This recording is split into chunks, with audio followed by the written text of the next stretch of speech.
네. 자,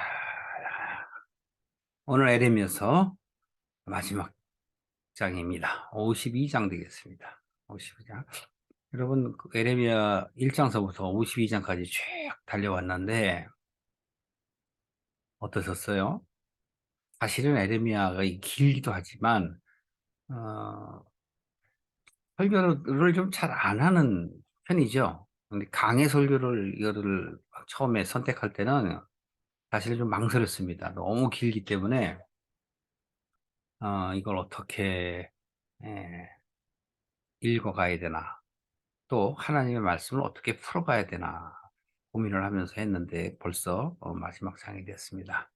오늘 이렇게 정리하는 의미에서 보시길 바래요. 자, 그렇다면 우리가 에레미야서 52장 1절부터 보실까요?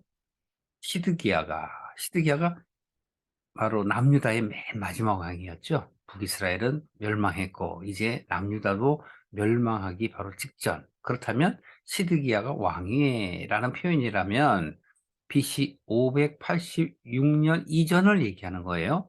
멸망을 586년에 했기 때문에. 자, 역사적인 배경입니다. 시드기야가 왕위에 오를 때의 나이가 21세, 약관.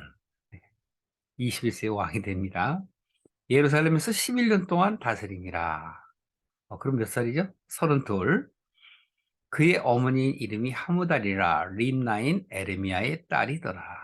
여기 바로 저자인 에레미야가 아니에요. 동명이인입니다. 동명이인을 우리는 오해하시면 안 돼요. 그런데 이제 왜 이런 얘기를 할까? 이 얘기는 바로 뭐냐면 악하다는 거에 초점을 맞추는 거예요. 그가 여호와김의 모든 행위를 본받아 여호와 보시기에 악을 행한지라 라고 써 있습니다. 머리 아프죠? 사실은 여호와김이 먼저 왕이었었죠. 그리고 그 히스기야 왕 이하에 요시아가 왕이 됐고 요시아의 아들인 요하난, 예, 요하난 그다음에 요하난이 사실은 여호와 아하스예요. 예, 확실하진 않지만 그렇게 보는 견해가 많습니다. 그리고 이제 여호와김 그리고 시드기야 그렇게 볼 수가 있습니다. 아들이 이게 세 명이 아니라 네 명이었었어요. 살롬이라고 또 맨 마지막 아들이 있었는데 이 중에서 이제 그 첫째인 요하난이 여호아스가 애굽에 볼모로 잡혀가고 그 밑에 차자인 여호와김이 왕이 됐었죠. 근데 지금 여기 보면 그 여호와김이 모든 행위를 본받아서 여호와 보시기에 악을 행한지라 이렇게 얘기합니다. 그러니까 여러분 성경을 보실 때 역사적으로 이렇게 보시더라도 좀 헷갈릴 때가 많아요. 왜냐하면 이름들이 자꾸 비슷하기 때문에. 여호와김의 아들 중에서 또 헷갈리게 제가 조금 하겠습니다. 아들 중에 이름이 또 시드기야가 또 있어요. 그러니까 이게 어, 이게 뭐 이렇지 이렇게 생각하지 마시고 그냥 대략적인 그 전개만 보시고 제가 그런 말씀 많이 드리죠. 지명이라든가 인명이라든가 이런 것들은 분명히 중요하지 않다는 얘기 아니에요. 분명히 거기서 주는 의미가 있어요. 그 이름이 주는 의미, 원어를 찾아보면 알 수가 있고 그러나 이렇게 이제 역사적으로 쭉 이야기하는 것은 바로 뭐냐면 여기서 보면 악을 행한지라 이렇게 있어요. 모든 행위를 본받아서 여호와 보시기에 악하다 이렇게잖아요. 악을 행한지라. 그러면 포커스를 악을 행한 거에 맞추면 돼요. 그러면 쉽겠죠. 그래서 자꾸 역사적으로 뭐 누가 뭐 몇 제고 뭐 그걸 중요시하게 보실 필요는 없어요. 그냥 그것은 전체의 흐름을 보기 위해서다. 그런데 그 흐름을 보는 건 바로 무엇이냐? 선한 계열로 나온 것이냐, 아니면 악의 계열로 나오는 것이냐, 그걸 보는 겁니다. 자, 성경을 그렇게 보셔야 돼요. 그래서 지금 여기도 보시면은 여호와김의 모든 행위를 본받아, 즉 선왕의 행위를 본받았다. 그럼 뭐가 악을 행한다 그러죠? 우리가 성경을 통해서 많이 봤죠? 바로 뭐죠? 첫 번째, 하나님이 가장 싫어하시는 것, 하나님의 뜻을 모르는 것. 그게 가장 하나님이 싫어하시는 거예요. 그런데 그것을 우리는 풀어 써서 우리의 입장에서 보면 다른 신을 섬긴다. 이렇게 표현하는 거예요. 그래서 우리는 십계명 중에서도 가장 1계명이 나 외에 다른 이름을 두지 말라. 다른 신을 너희에게 두지 말라. 이렇게 말씀하시는 거예요. 예, 그 이유는 바로 하나님께서 다른 신을 섬겨서 미워하기보다는 품고 있는 내용은 뭐냐면 하나님의 뜻을 모르는 거예요. 자, 이런 거죠.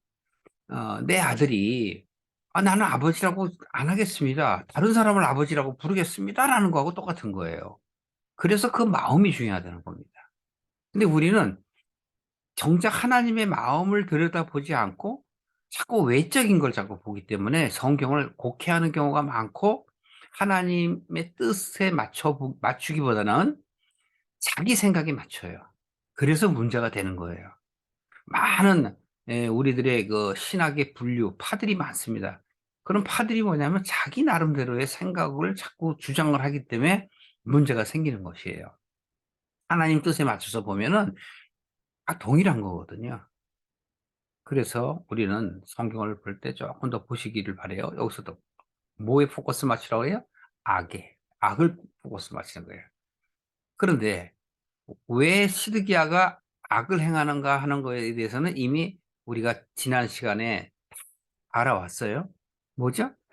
하나님께서는 시드기야는 하나의 왕의 대표일 뿐이고 그 국민의 대표일 뿐이에요. 그 국민들이 하나님의 뜻을 모르고 이들이 자꾸 다른 신들을 섬기고 또 자신들의 생각대로 하나님을 섬기는 거예요. 그것을 하나님은 자신의 의를 드러낸다 이렇게 말씀을 하시는 거거든요. 자신의 의를 드러낸다라는 뜻은 자기의 소견대로, 자기의 생각대로 신앙생활을 한다는 거예요. 자신의 삶 속에서 하나님을 중요시 여기보다는 내가 먼저고 그다음에 하나님이라는 거죠. 그래서 우리는 신앙이라는 말을 하기도 좀 부끄러운 거예요. 어떻게 보면 종교인에 더 가깝다고요. 왜? 행위를 중요시해. 행위. 교회 가는 것, 예배 드리는 것, 무제하는 것, 금식하는 것, 기도하는 것, 예배하는 것, 막 이런 형식을 중요시한단 말이에요. 정작 중요한 건 뭐죠? 네가 내 자식이야. 네가 나를 아버지라고 생각해 주길 바래. 이게 하나님의 가장 큰 사랑이며 자비, 그리고 하나님의 깊으신 애정이란 말이에요. 그래서 인간 관계를 통해서 그 하나님의 모습을 자꾸 알리시고 싶어 하시는 거예요. 오랜 시간 동안에 성경을 통해서 우리에게 말씀을 하시죠. 자, 3절 보세요.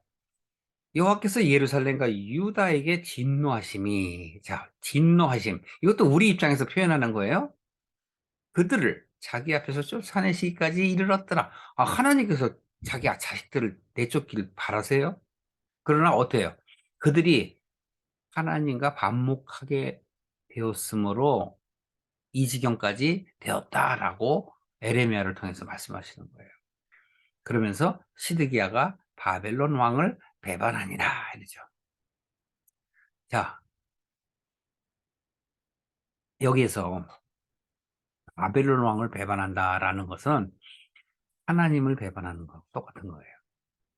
바벨론 이꼬로 하나님이 아니에요. 바벨론은 하나님이 들어서 사용하셨잖아요.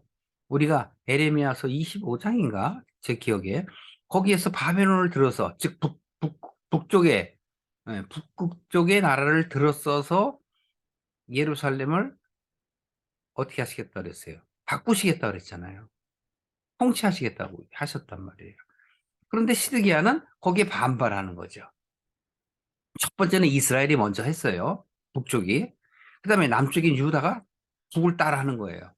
그래서 바벨론과 대적하기 위해 주변의 나라들과 동맹을 맺는 거죠. 그래서 이스라엘이 멸망했어요.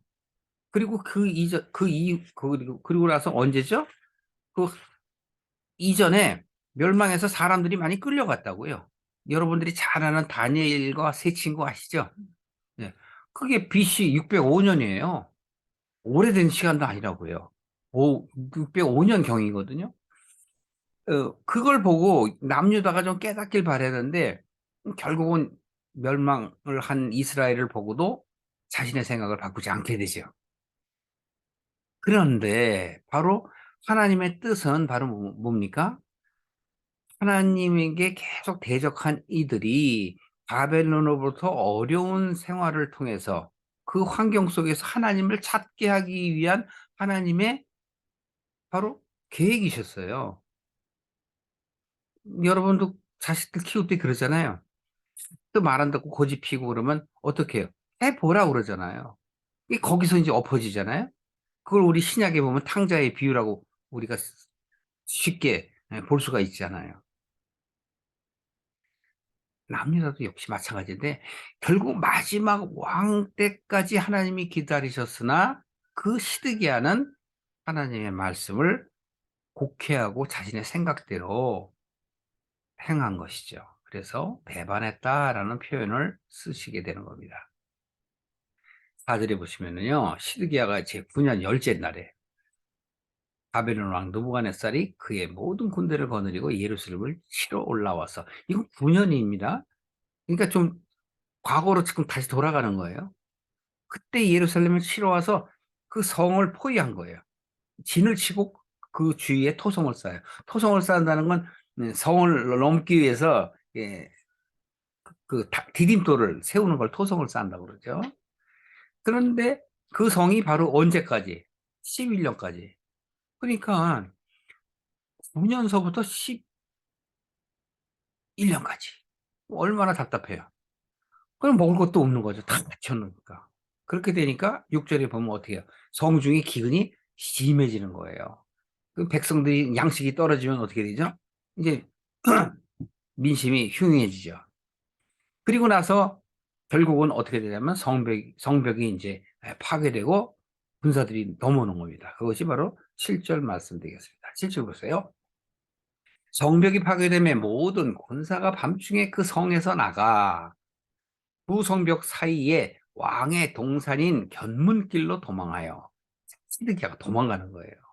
이제는 못 견디고 이제 성벽이 무너졌으니까 도망을 하는 거죠. 그래서 갈대아인들이 즉 바벨론 사람들입니다. 바벨론 군대들이 성벽을 둘러쌌기 때문에 그들이 아라바 길로 도망을 가려고 하는 겁니다. 8절에 갈대아 군대들이 즉 바벨론 군대들이 왕을 뒤쫓아가서 여리고 평지에서 시드기야를 따라잡음에 왕의 모든 군대가 그를 떠나 흩어진지라. 오합지졸 되는 거죠. 그러니까 바로 우리는 여기서 뭐 흩어지다, 떠나다, 왕을 떠나다 이런 거에 포커스 마실 필요가 없어요. 단지 그때나 이제나 똑같은 거예요. 누구나 정권을 잡고 정권이 무너지게 되면 자기 이속 찾아서 살 길 찾아서 도망가는 겁니다. 그럼 여기서 뭘 생각해야 될까요? 나는 어떤가 생각해 보세요. 네. 나는 하나님한테 응? 어떻게 했는가? 나는 내 생각대로만 살지 않았는가? 그 시드기야는 뭡니까? 세상과 타협한 사람의 대표란 말이에요. 하나님과 대적했다라는 것은 세상과 버타는 거예요. 하나님보다 세상을 더 중요시 여기고 그 무게감이 하나님으로부터 세상으로 옮겨가서 다시는 하나님께로 돌아오려 하지 않는 그 탕하의 모습을 우리는 볼 수 있어야 돼요. 그 왕의 모든 군대가 어떻게 돼요? 떠나는 거예요. 탕하 옆에는 붙어 있을 사람이 없어요. 여러분 자신들이 한번 망해 보세요. 저는 망해 본 적이 있는데 흥해 본 적도 있고 망해 본 적도 있어요. 그 망하면 사람들이 거의 없어요. 물론 자기 자신이 자기 비하를 해서 스스로 움츠러들기도 하지만 주변 사람들이 일부러 찾아와서 위로하고 그러는 사람들 별로 없습니다. 자, 그런 뜻으로 얘기하는 게 아니에요. 여기서는 나는 어떠한가라는 생각을 해보시라는 거죠.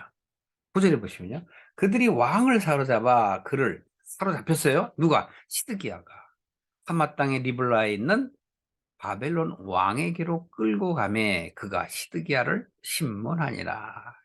완전 망신당하는 거죠. 예, 신문을 항해요. 그 정도로 끝나지 않습니다. 바벨론 왕이 시드기야의 아들들을 그의 눈앞에서 어떻게 해요? 죽여요. 여러분, 내가 죽는 게 더 낫지 자식들이 자기 앞에서 눈앞에서 죽는 꼴을 보는 게 낫겠습니까? 결국은 한 명도 아니고 그 아들들이 자기 눈앞에서 죽게 되는 거예요.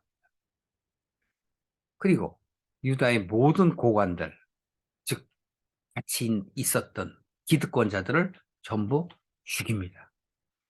그리고 11절에 보면 시드기야의 두 눈을 뺍니다. 그래서 에레미야 애가가 나오는 거예요. 이미 그 에레미야가 수도 없이 얘기했잖아요. 에레미야서 25장 전후로 계속 얘기를 했어요. 너희들이 그렇게 가면 안 된다. 북이스라엘처럼 가면 안 된다. 바벨론에게 순종해라. 그리고 그 안에서 우리는 하나님을 찾아야 된다라고 계속 얘기했지만 듣지 않는 거죠. 44장 이후에도 어땠습니까? 바로 바벨론 총독이 세운 그달랴를 그 이스마엘이라는 친구가 와서 싹 죽이고, 응? 그리고 바벨론을 대적을 하지 않습니까? 그 당시 사람들은 또 그런 사람을 애국자라고 막 칭송을 해요. 그 위에 그 이스마엘이 또 망하게 되고, 제가 이름을 잊어버렸는데 다른 그 사람이 나타나서 이스마엘을 이제 죽이게 됩니다. 그러고 났는데 결국은 에레미야의 얘기를 듣겠다, 기도해달라 이래놓고 어떻게 해요? 다 듣고 나서도 애굽으로 가버리잖아요. 심지어는 그 그달라에게 있는 사람들까지도 몽땅 데리고 다 애굽으로 가버린단 말이에요. 그게 누구예요? 우리들이라니까. 우리들이에요. 우리들이 결국은 하나님과 세상 사이에서 계산하다가 어디로 갔다는 얘기예요? 세상으로 갔다는 얘기예요. 돈으로 보고 갔다는 얘기예요. 자기의 목적을 위해서 갔다는 거예요. 교회를 버렸다는 거예요. 뭐해? 왜? 계산해 보는 거지. 주판을 뛰는 거로. 저 목사님이 나에게 도움이 될까 안 될까? 똥박치는 거예요. 떠나는 거예요, 떠나. 그래서 우리는 성경의 말씀을 통해서 나 자신을 돌아봐야지. 자꾸 뭐 그러니까 우리는 이렇게 하면 안 됩니다. 그게 아니라고요. 성경이 주는 교훈은 빌립보서에서 얘기하는 그 교훈은 뭐예요? 우리가 좌로나 우로나 치우치지 않고 하나님을 바로 볼 수 있게 주시는 교훈이지 세상을 우리가 어떻게 지혜스럽게 살아야 한다라는 교훈이 아니에요. 저도 초보 신학 때는 잠언서가 좋은 말, 참 좋다. 꿀송이처럼 달다. 그렇게 생각한 적도 있었어요. 근데 그런 지혜서가 아니에요. 물론 잠언 그러면 지혜서로 우리는 얘기를 하죠. 삶의 양식인 그런 리딩하는 책으로 알고 있는데 그렇지 않아요. 성경은 처음부터 끝까지 알파와 오메가 모든 것이 하나님 말씀이에요. 그리고 그 말씀인 예수 그리스도를 얘기하는 거라니까요. 결국은 시드기야가 하나님의 말대로 하지 않으니 세상에 내려간 거예요. 그러면 보십시오. 하나님의 말을 안 들어서 시드기야는 두 눈이 빠지고 저렇게 핍박을 받게 되고 완전 조롱거리가 됐다라고 해서 우리는 하나님을 믿어야 됩니다라고 얘기하는 것은 겉으로 볼 때는 타당한 것 같이 보이나 실상은 아니라는 거죠. 하나님의 뜻을 인지하지 못하면 결국은 우리는 세상으로 가서 세상의 그 멸망 가운데서 하나님께 다시는 돌아가지 못한다는 거에 포커스를 맞춰야 돼요. 무슨 말씀인지 이해하세요? 그게 분명한 신앙이란 말이에요. 분명한 하나님에 대한 말씀에 대한 이해도가 높아진 거고요. 그렇지 않고 자꾸 자기 삶 속에서 모든 것을 하나님이 주관하셔서 어?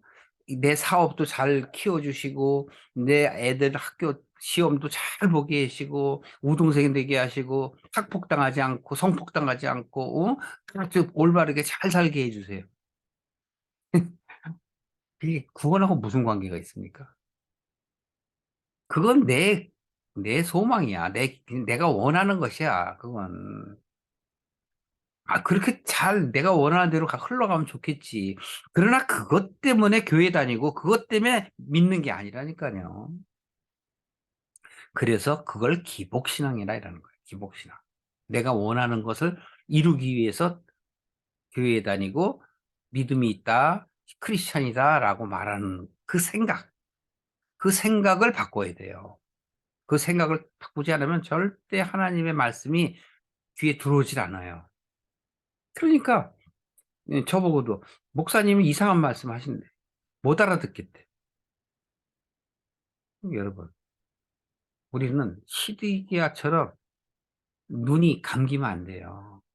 지금 억지로 남에 의해서 두 눈을 멀게 됐잖아요. 주는 의미가 뭐예요? 하나님을 몰랐다는 거예요. 두 눈이 빠져서 고통받았다. 거기에 포커스를 맞추면 안 되고, 진정 하나님의 뜻을 몰랐다. 두 눈이 빠졌다. 그렇게 여러분들이 볼 수 있어야 한단 말이죠. 그리고 그는 어떻게 돼요? 죽는 날까지 바빌론에 끌려가서 감옥에서 옥사하고 맙니다. 자, 12절 보실까요? 바벨론의 느부갓네살 왕의 19째 다섯째 달 되는 열째 날에 자세히 썼어요. 바벨론 왕의 어전, 어전은 머무는 곳이죠. 사무 보는 곳.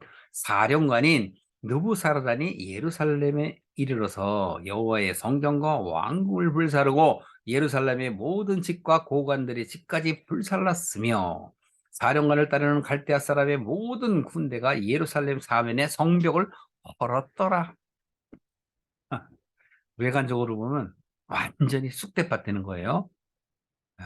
그리고 그들이 그렇게 아꼈던 성전, 그게 어떻게 돼요? 불살름을 당해요.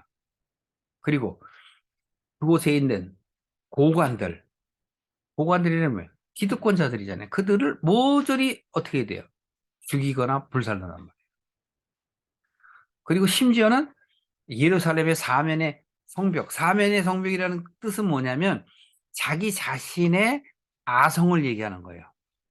영적으로 뭐냐면 내 생각의 틀이야.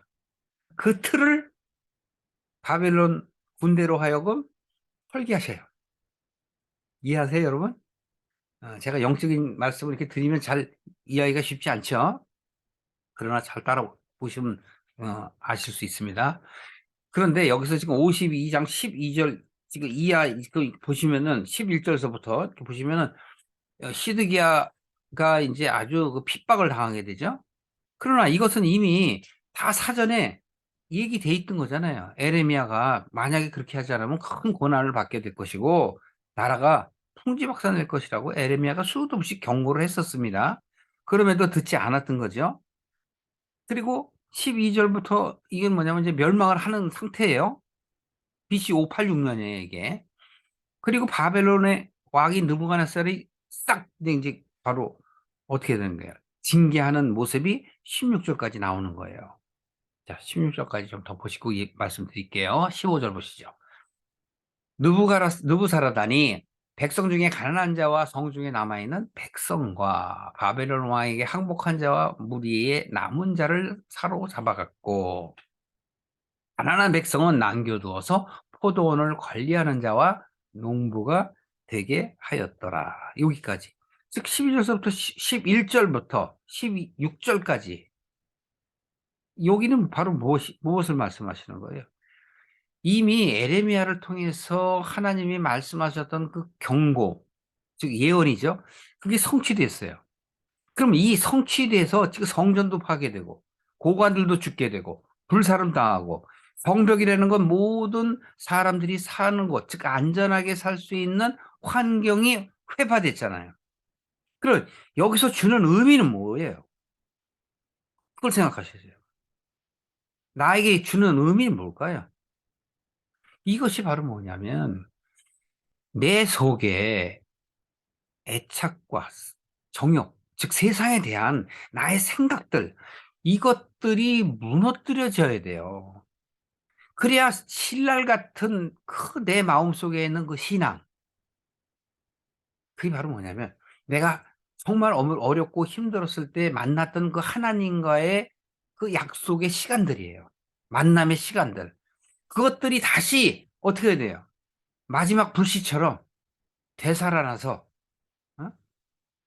다시 한번 불길을 일으킬 수 있도록 하시려는 하나님의 의도란 말이에요. 그게. 상아가 아버지의 재산을 달라고 그러고 "내 분깃을 주세요." 그래 갖고 그거 갖고 흥청망청 쓰고 나가서 했잖아요. 그랬을 때 아버지의 마음은 얼마나 속이 상했겠어요. '내 옆에 있지. 나가면 고생인데 집 나가면 고생인데.' 그렇게 생각하셨을 거 아니에요. 그러나 그 아들은 나가서 충분한 경험을 통해서 결국 짐승의 밥, 돼지밥이죠. 여물이라 그러는데 돼지밥까지도 먹을 그런 처지에 빠졌어요. 그때서야 비로소 아버지가 생각났단 말이에요. 여기서도 지금 보십시오. 맨 마지막 16절 한번 보세요. 가난한 백성들. 그들이 바로 포도원을 관리하는 자가 돼요. 농부하는 자가 돼. 예. 이게 그냥 넘어가면 아무것도 아니죠. 바로 뭐예요? 이게 바로 불소식이야. 그들이 다시 여러분 내 마음 안에 아주 미약하지만 작은 그 믿음, 그것이 다시 나를 살린단 말이에요. 하나님은 그 불씨를 보고 진멸하지 않으세요. 무슨 말씀인지 이해하세요? 나의 환경을 무너뜨리되 내 마음속에 불씨는 살려두신다고. 왜? 다시 소송케 하시려고. 그게 바로 구원의 목적이에요. 근데 우리가 깨닫지 못하기 때문에 우리는 하나님의 뜻을 모르고 있는 거죠. 그리고 이제 17절 이어서부터 23절까지는 어려운 그 모습들을 보십니다. 그러면 '야 이렇게까지 회파되는구나. 전쟁이 나면 이렇게 망하는구나.' 그러면서 오늘날의 우리 대한민국의 국제 정세를 보십니까? 예. 북쪽과의 남쪽과의 전쟁이 일어날까 봐 두렵습니까? 예. 어느 누구는 그러더라고요. "전쟁은 해서 승리하는 게 이기는 게 아니라 평화를 만드는 게 이기는 거다." 저는 그 말에 전적으로 동의합니다. 여러분, 우리는 전쟁을 해서 되는 게 아니에요. 지금 우리는 악과 선의 싸움이죠. 그러니까 전쟁을 하기 전에 내가 선한 마음을 내가 찾으면, 선한 마음으로 쫓아가면 악한 마음은 줄어드는 거예요. 제가 그걸 말씀드렸죠. 평균케 한단 말이에요. 선과 악은 풍선 같은 거예요. 한쪽을 누르면 한쪽이 툭 커지고 한쪽을 누르면 한쪽이 커지고 평균케 한단 말이에요. 그러니까 하나님은 우리를 그 평균의 법칙에 의해서 내 생각이 하나님과 하나가 되길 바라고 내 마음속에서 성전이 커지길 바라시는 거라고. 다시 말해서 에 골로새서 2장 1 절인가요? 1장 2 절인가? 2장 1 절서부터 3 절까지 같은데 기억에 하나님의 말씀을 아는 지식이 자라서 부요에 이르러야 돼. 누구에 이르기까지? 예수 그리스도에 이르기까지 부요에 이르라고 하는 말씀이 있어요. 이게 바로 뭐냐면 우리가 하나님의 말씀을 자꾸 듣고 또 내가 그걸 말씀을 봄으로 인해서 깨달아지는 거예요. 근데 내가 깨달아지는 것은 내가 스스로 깨달아지는 게 아니에요. 성령께서 깨닫게 하시는 거예요. 성령께서 생각나게 하시는 거예요. 여러분에게 제가 이렇게 전하는 말이라든가 말씀을 해석한 그 내용들이 생각나게 하시는 거예요. 누가? 성령께서 하신다. 그래서 내 믿음이 자라게 하는 거예요. 믿음이 자란다는 게 뭘까요? 자기의 애착과 정욕을 자꾸 내려놓는 훈련을 쌓는 거예요. 그게 구약으로 가면 광야 40 년이에요. 광야 40 년은 나에게 적용하면 내 인생이에요. 내 인생길에서 내 생각, 내 의를 내려놓는 훈련이에요. 그게 바로 교회예요. 그런데 오늘날의 교회가 그걸 가르치지 아니하고 도리어 기복신앙을 자꾸 부추긴다고. 자기들만의 교제, 자기들만의 어떤 커뮤니티의 향상을 위해서 그냥 우리 교회 이렇게 얘기한다고. 좀 반성해야 되지 않을까요? 자, 보십시오. 7절 이하 보면 참 안타까워요. 제가 제3자 입장으로 봐도. 갈대아 사람들이 여호와의 성전의 두 놋기둥과 이 놋기둥은 들어가는 데 있는 그 문을 얘기하는 거예요. 문에 있는 거. 좌측우측이 두 문을 얘기하죠. 예, 그걸 갖다가 뭐라 그러더라? 제가 잊어버렸는데 야긴과 보아스라고 그래요. 야긴, 보아스. 보아스 사람 이름도 있죠. 지혜를 성전을 만들 때 지혜 받은 자들 할 때 그 보아스 아니 보아스라는 이름이 나오나? 그다음에 루카 거기서도 보아스도 나오죠. 그 남편이도 보아스 나오잖아요. 하여튼 이런 이름들은 그 주는 의미가 있기 때문에 그렇게 이름을 자꾸 짓는 거예요. 여러분들이 자식들이 이름을 짓듯이 뜻 있게 만들죠. 그런데 보십시오. 여호와의 성전에 놋대야를 깨뜨리고 쉽게 얘기하죠. 이것은 뭐냐면 에, 물두멍 같은 걸 얘기하는 거예요. 물두멍. 근데 어쨌든 그 성전의 이런 집기들을 굉장히 중요하게 여겼잖아요. 그러나 어떻게 돼요? 다 무너뜨리는 거예요. 그리고 거기는 놋으로 된 것들, 그릇들을 다 가져가 버리죠. 그리고 18절에 보면요. 그 가마들, 부삽들, 뭐 부직기들, 주발들, 숟가락 이런 거 하나님을 섬길 때 쓰는 모든 녹그릇들을 다 가져가 버려요. 19절 보세요. 또 그 사령관들은 잔들과 화로들과 주발들과 숯들과 젖대들과 숟가락들과 바리들과 곧 금으로 만든 물건의 금과 은으로 만든 모든 것들은 어떻게 해요? 다 싹 가져가는 거예요. 예. 그래서 설명을 하는 바 20절을 보면요. 솔로몬 왕이 여호와의 성전을 위하여 만든 두 기둥, 아까 그랬죠? 두 기둥. 또 한 바다와 그 받침 아래에 있는 12노소 곧 그 모든 기구의 논무게는 헤아릴 수 없었더라. 어마어마한 양이라는 걸 얘기해요. 근데 거기에 포커스를 맞추면 안 돼요, 여러분. 제가 마저 읽고 설명해 드릴게요. 그 기둥은 바로 두 기둥 중에 한 기둥의 높이가 18규빗이요. 규빗은 요 팔 여기서부터 여기까지 이 정도 한 45cm, 50cm 정도 되는 걸 얘기하는 거예요. 그게 18규빗 되는 거예요. 그러니까 꽤 높죠. 그 둘레는 12규빗이요. 그 속은 비었으나 그 두께는 네 손가락, 요 네 손가락, 이거 21절입니다. 거기서 보면은 요 사지라고 써 있어요. 그 두께는 사지이며, 근데 제가 이제 개역 성경 이렇게 보이면 거기 네 손가락의 두께이며 이런 거죠. 사지에 놓이며 같은 뜻이에요.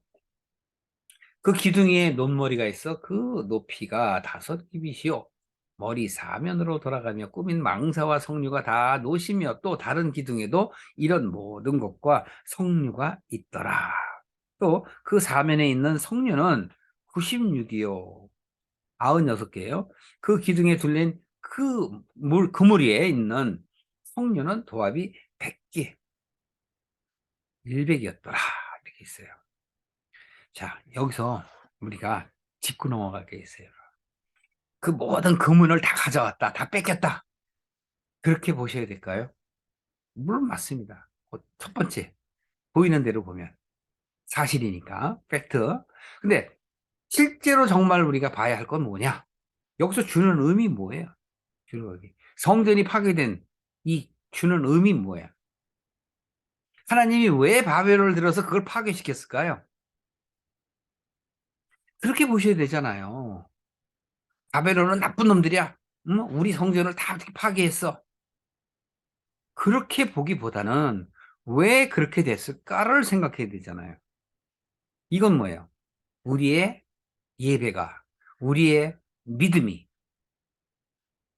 잘못되었음을 하나님께서 깨닫게 하시려고 망가뜨신 거란 말이에요. 왜? 하나님이 이미 바로 바벨론을 들어서 사용하셨다고 그러잖아요. 내가 기름 부었다고 그랬잖아요, 바벨론에. 그러니까. 아니, 하나님, 왜 바벨론 편이고 우리 편이 아니세요? 이렇게 얘기들을 하면 안 된다고. 그렇게 하고, 또 어떤 사람도 우리가 하나님의 명령을 불순종했기 때문에 이런 고통을 받습니다. 라고 얘기해. 그것도 아니라고. 여기선 뭐예요? 우리의 진정한 믿음, 진정한 예배, 우리의 사고, 신앙관, 거기에 대해서 얘기하는 거예요. 이게 뭐냐, 이거예요, 뭐냐. 여러분, 우리가 구약 성경에 보면 애굽에서 나오게 되죠. 그걸 우리는 출애굽기라고 그래요. 그 애굽은 세상이란 말이에요. 요한계시록에 가서 봐도 나오고 히브리서에 봐도 그 설명을 하잖아요. 소돔과 고모라. 이것은 영을 갖고 있지 않는 악한 영들이 모이는 곳이다 그랬잖아요.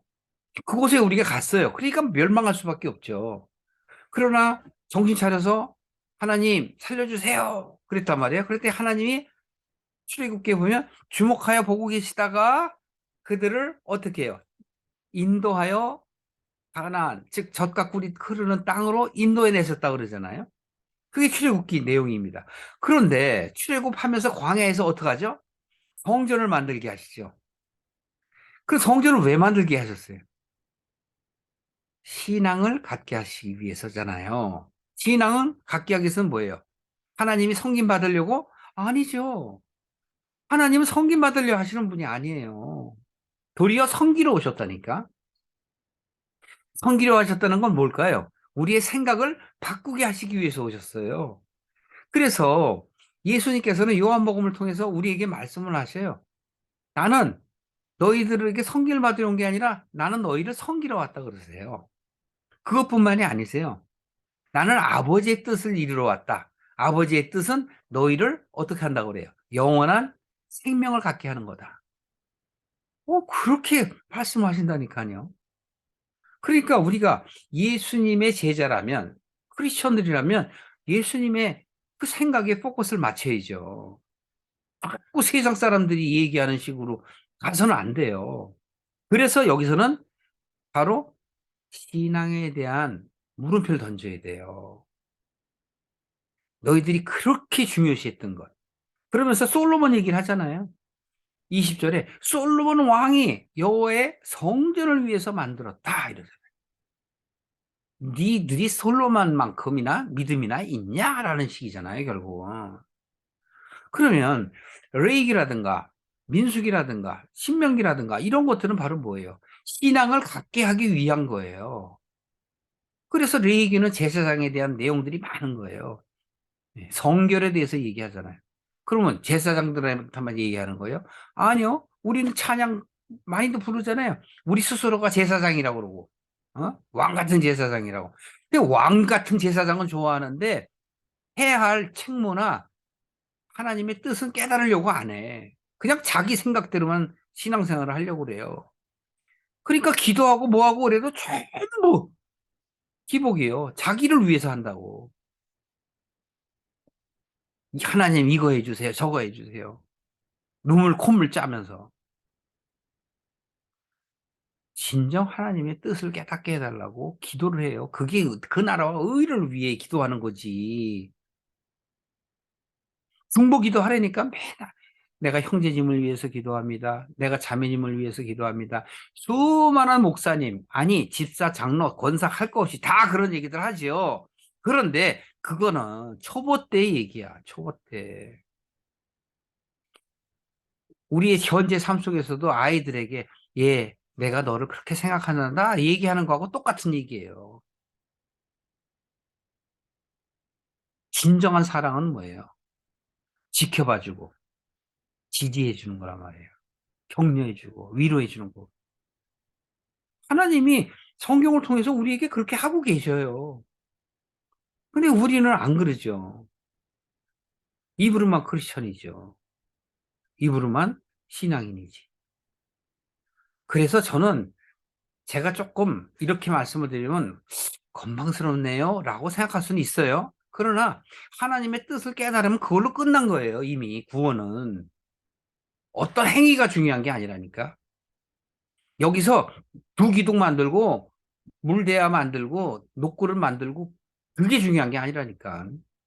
레이기를 얘기한 것은 뭐예요? 성결이잖아요. 네 마음을 깨끗이 하라는 거죠. 마음을 깨끗이 하는 건 뭐죠? 세상에 마음을 두는 게 아니라 하나님께 마음을 두는 거 아니에요. 그러니까 이 세상 속에 사니까 그렇게 못할 수밖에 없지. 그러니까 그 마음을 우리 인생 가운데 자꾸 버려두는 거예요. 그리고 죽을 때는 다 이루었노라 해야 돼요. 저도 그게 목표예요. 다 이루지는 못했지만 하나님 그냥 받아주세요. 라고 얘기해야 돼. 스테반이 죽을 때 어떻게 했습니까? 돌로 때려치는데 우리는 그 처참한 모습을 보면서 스테반을 영웅처럼 생각하잖아. 하나님이 스테반을 영웅처럼 우리가 여기기를 바라실까요? 아니에요. 그 마음을 보는 거지.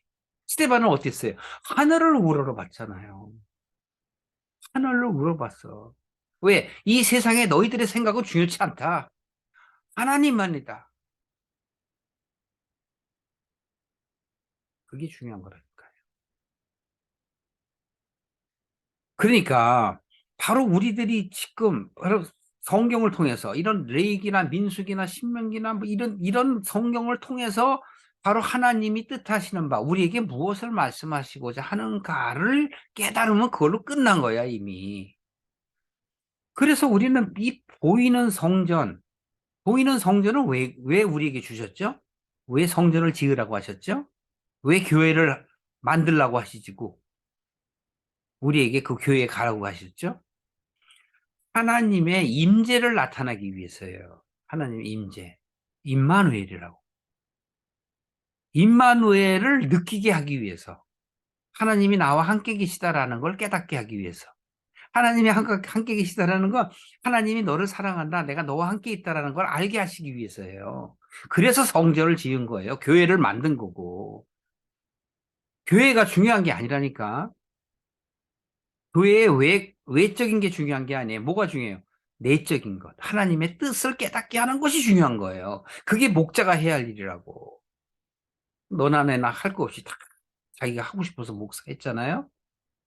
하나님 시켜서 목사했다고 막 입으로만 하지만 누가 목사 되고 싶어서 했어요? 죄송합니다. 여러분들에게 도전을 줘서. 그러나 여러분 도전 좀 받으세요. 결국은 하나님께서는 바로 이러한 사건들을 보고 우리의 믿음을 갖게 하시기 위한 거예요. 그래서 구원에 이르게 하시기 위한 하나님의 의도, 의도. 그래서 사람들은 믿음보다는 자기의 의를 드러내는 그런 행동을 중요시해. 그래서 교회에서 무슨 봉사하거나 뭐 여러 가지 뭐 구역회의라든가 뭐 구역장 하는 건 그냥 그 커뮤니티를 위해서지 하나님을 위해서가 아닐 수 있다. 좀 다시 한번 생각해봐라. 그렇다면 자유, 방종을 조장하나? 아닙니다. 깨달으면 진리가 너희를 자유케 하는 거예요. 여러분, 교회를 가야만 믿음 생깁니까? 교회를 가서 물론 좋은 점이 많죠. 그러나 잘못 교회에서 가르치면 전부 이단이 되는 거예요. 하나님의 뜻과 다르면 다 이단이에요. 뭐 별 수 있습니까? 우리 교단은 정통 교단입니다. 그건 당신들 생각이고 하나님 생각이 아닌데 어떡하라고. 지금 남유다의 이 성전은 정통 교단 아니에요? 정통 교단이지 않습니까, 여러분? 자, 이만하고 24장 4절로 넘어갈까요? 24절 넘어갑니다. 사령관이 대제사장 스라야와 부제사장 스바냐와 성전 문지기 세 사람을 사로잡고 이것은 바로 뭐냐면 제사장들 문지기 할 거 없이 성전에서 있는 사람들을 싹 잡았다라는 건 우리들의 믿음을 돌이켰다라는 뜻이에요. 또 성 안에서 사람들을 사로잡았으니 곧 군사를 거느린 지휘관 한 사람과 또 성중에서 만난 왕의 내시 7명과 군인을 감독하는 군 지휘관의 서기관 하나와 성안에 만난 평민 60명이라. 왜 이렇게 자세하게 이게 나열을 했을까요? 우리 모든 어? 우리 모든 각자의 모든 신앙을 얘기하는 거예요, 이게. 사령관 느부사라다는 그들을 사로잡아 림나에 있는 바벨론의 왕에게 나아가매. 27절, 바벨론 왕이 하마 땅 림나에서 다 쳐서 어떻게 했다? 죽였더라. 끔찍합니다. 네. 밖의 현상으로는 끔찍한 거예요. 다 죽였어요. 그래도 내가 믿음께나 있다 하고 하던 그런 제사장들이나 부제사장 할 거 없이 믿음이 있다는 놈들 다 죽였어요. 28절에 느부갓네살이 사로잡아간 백성은 어떻다? 보세요. 살려둔 사람들은 제7년의 유다인이 3023명이요. 느부갓네살의 18째 해에 예루살렘에서 잡아간 자가 832명이요. 이게 지금 다 총 정리하는 거예요. 그리고 느부갓네살 제23년에 사령관 느부사라단이 사로잡아간 유다 사람이 745명이니 그 총수가 4,600인이었더라. 요거 조금 제가 그냥 연수로 그냥 쉽게 이해해드리면 28절에 보세요. 느부갓네살 제7년 그러면 597년이에요. BC 597년. 왜? 586년에 그게 바로 29절 말씀이에요. 18년. 그럼 BC 586년. 숫자 계산 어려운 분들은 헷갈리시죠? 그러니까 이게 바로 무엇을 말씀드리냐면 멸망되기 전후에 총 잡혀간 수가 4,600명 됐다 이 얘기인데 여기서 봐야 할 거는 그냥 사람들만 보면 안 되고 조금 전에 어떻게 된 거예요? 싹 죽인 거 얘기하죠? 제사장이나 부제사장 뭐 싹 죽였다라는 거. 그리고 또 잡혀간 자들이 이렇게 있다라는 거. 이 잡혀간 자들은 살아있는 거잖아요. 이들이 바로 남은 자예요. 그런데 이들만 있습니까? BC 605년에 다니엘 그 북이스라엘 멸망할 때 또 잡혀간 사람들 있죠? 그때 사람이 또 수천 명이에요. 그 4,600명만 돼요? 몇만 명 되겠지. 그러면 본토에 있는 그 남유다나 북이스라엘에 남아있는 사람들은 몇 명일까요? 아까 써 있죠? 비난한 자들, 가난한 자들만 남겨놔갖고 어떻게 해요? 포도원하고 농사를 짓는 농부가 되게 했다고 그랬잖아요.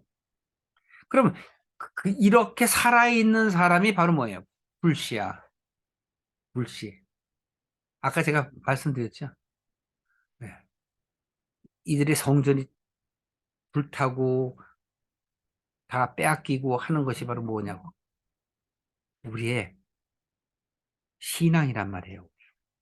우리들이 갖고 있는 신앙관, 종교가 아니니까 맞는 얘기인데 제가 조금 부드럽게 신앙관, 그러한 생각들, 잘못된 생각, 이러한 생각들이 싹 쓰러지는 거예요. 그런데 우리가 지금 에레미야서 52장 이렇게 봤지만 사실은 45장서부터 51장 사이에는 뭐 바룩에 대해서 또는 뭐 모압에 대해서 암몬에 대해서 여러 가지 부살레 뭐 여러 가지 그 나라나 사람이나 지명에 대해서 예언을 쭉 했잖아요. 그리고 52장으로 오는 거예요. 그럼 그 사이에 왜 그걸 넣었을까? 그 모든 것들은 신앙을 얘기하는 거야, 신앙. 나의 신앙이 모압 같고 암몬 같고 또 내 신앙이 바룩 같고 그래서 좋겠지 바룩 같으면은 그죠? 에레미야의 그 말씀을 기록한 사람이니까 하나님의 말씀을 기록한 사람이니까 그런 신앙관들에 대한 내용들을 하나님께서 예언하신 거라고. 너희들이 잘못 가면 멸망하고 잘하면 살게 될 것이라고 말씀을 하셨던 그런 내용들이란 말이에요. 그리고 다시 52장으로 넘어오면서 뭔 얘기예요? 시드기야 얘기하잖아요. 제가 시드기야는 남유다의 대표라고 그랬지 않습니까? 남유다의 대표는 뭐예요? 믿는다고 하는 크리스천들의 대표예요. 요새 얘기로 따지면. 그런 사람들이 신앙이 어떤가를 지금 에레미야를 통해서 쭉 보여주는 거예요. 이 에레미야서는 처음부터 계속 얘기했잖아요. 사람들이 듣지 않지 않습니까? 그래갖고 이제 31절에 보시면 52장입니다. 마지막 장 31절에 보면 유다 왕 여호와긴이 갑자기 여호와긴 얘기가 나오죠. 여호와긴은 누구죠? 여호와김의 아들이잖아요. 왕이 되었다가 볼모로 끌려가는 바람에 시드기야가 왕이 됐단 말이에요. 근데 끌려간 여호와긴 얘기가 마무리를 하면서 에레미야는 끝납니다. 왜 그럴까요? 오늘의 초점입니다. 31절 유다 왕 여호와긴이 사로잡혀간 지 37년. 잡혀간 지 몇 년 됐다고요? 37년. 바벨론 왕 에윌 무로닥 기억나시죠?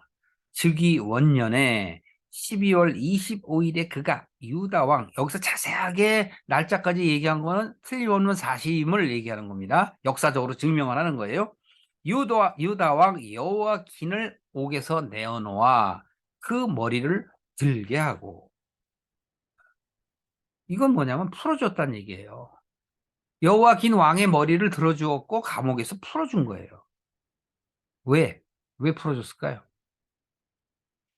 지났잖아. 여호와긴은 그 안에서 바벨론에게 순종한 거예요. 그럼 바벨론에게 순종해서 잘했다?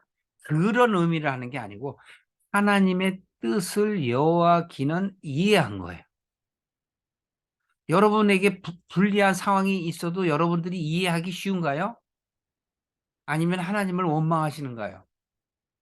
대부분은 원망해요. 아니면 하소연해요. 하나님 어찌 이런 일이 있을 수 있을까요? 하고 하소연한다고.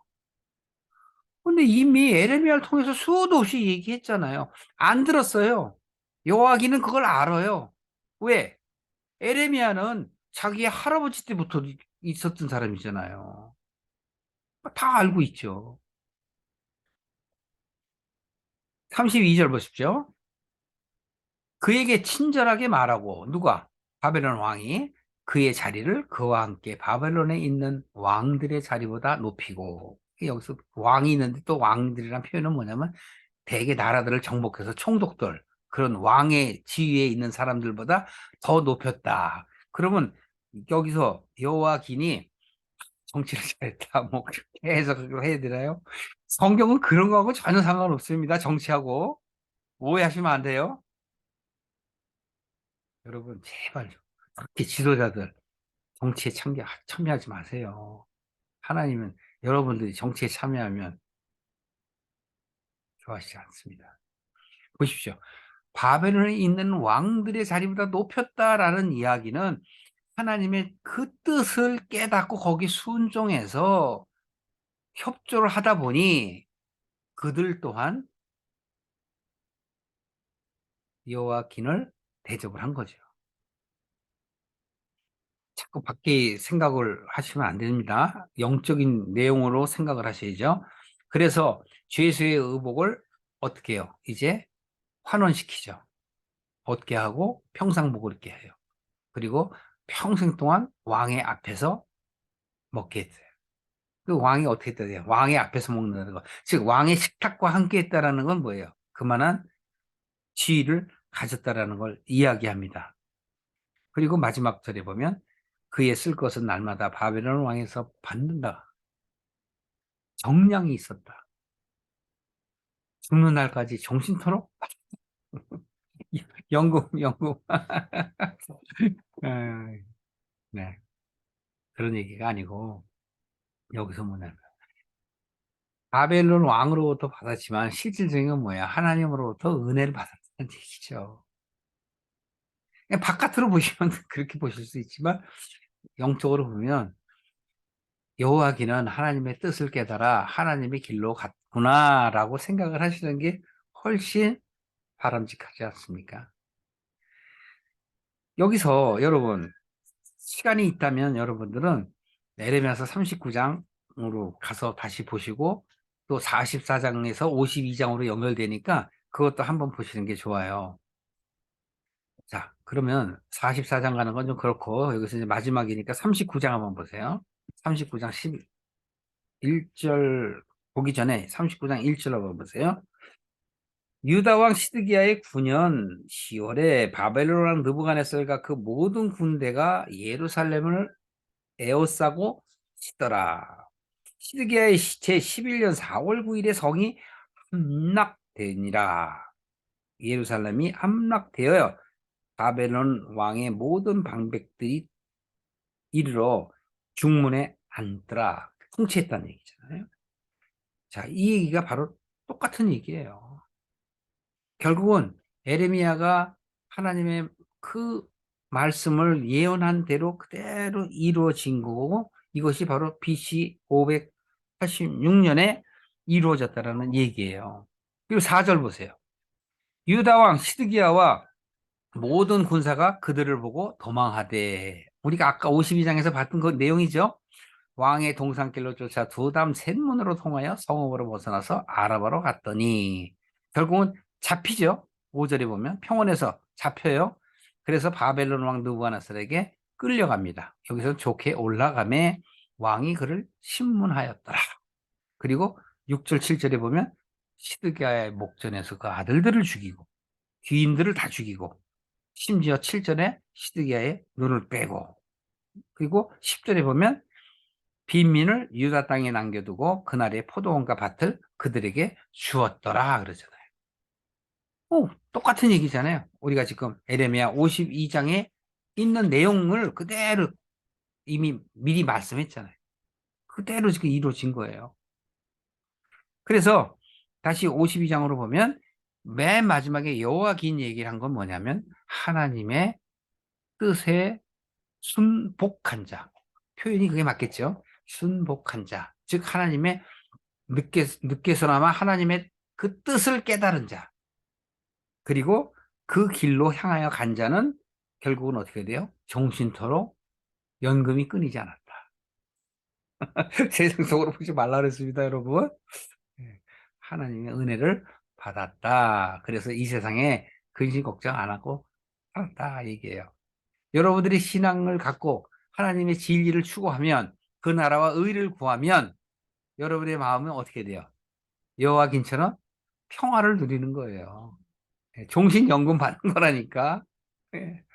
여러분, 에레미야서 총체적으로 마치면서 다시 한번 생각해보는, 자신을 돌아보는 그런 시간이 되시기를 바랍니다. 기도하시겠습니다.